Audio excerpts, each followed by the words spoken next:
Hi community of awesome, I'm Ava J and this is Bookish Pixie. So writing is very much a self-motivated thing. And by self-motivated, I mean no one is going to force you to write. The only person who makes you write is you. So in other words, you have to make yourself work. So when someone asked me if I could do a vlog on how not to procrastinate / productivity tips, I was like, great idea. So here we go. First tip is figuring out your zone. Everyone works best at a different time of day. Some people are night owls and do their best writing at like midnight or 2 in the morning. And some people are early risers and prefer to get up at like 5 a.m. and get writing right away. One of the best things I did for my productivity was figuring out that I am a morning person. I think at least partially due to my chronic illness, the later in the day it gets, the less energy I have and thus the less motivation I have to do anything. So by like even 4 o'clock, I just want to lie in bed and read or watch Netflix or just not do any work. What this means is I have to get up early because that's when I have the most energy and motivation to get things done. So I personally set my alarm anywhere between 5 and 5:30 a.m. Sometimes I don't drag myself out of bed till like 6, or if I'm feeling especially lazy, even later, but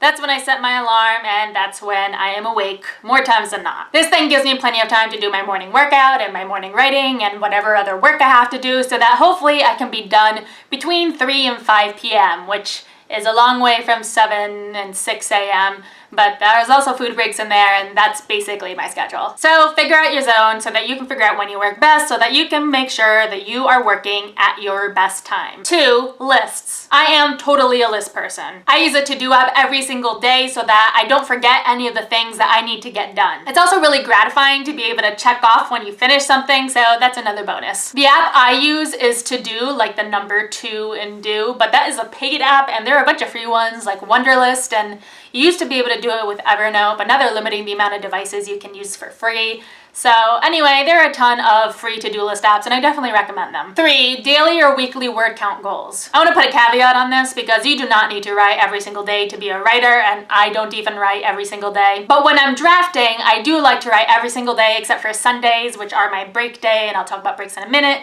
But it can be really helpful in terms of keeping momentum. I just finished first drafting Into the Black like a week or 2 ago, so I'm not currently doing this, but while I first draft, I try to keep a word count goal of 2,000 words a day. Another method is to do a weekly word count goal instead of a daily word count goal, because that way, if you fall behind a day, you can easily make it up throughout the rest of the week. Either way, having some sort of goal while you're first drafting can be a great way to keep from procrastinating because you have something to aim for every single day. And finally, 4th, self-care. When you work for yourself, and writing is a form of working for yourself, it can be really easy to overdo it and become a workaholic and not give yourself the breaks you need. If you don't take care of yourself, you're risking burnout. And if you burn yourself out, your productivity is going to take a massive hit because it's going to take a lot longer for you to recover and be able to start working again. So however you're working, make sure that you also take breaks and take care of yourself. This means eating and keeping hydrated and getting enough sleep, and if you exercise, and if you don't, that's fine. Just make sure that you implement self-care. So that's all I got for today. If you liked what you saw, don't forget to subscribe and comment, and I'll see you guys next week.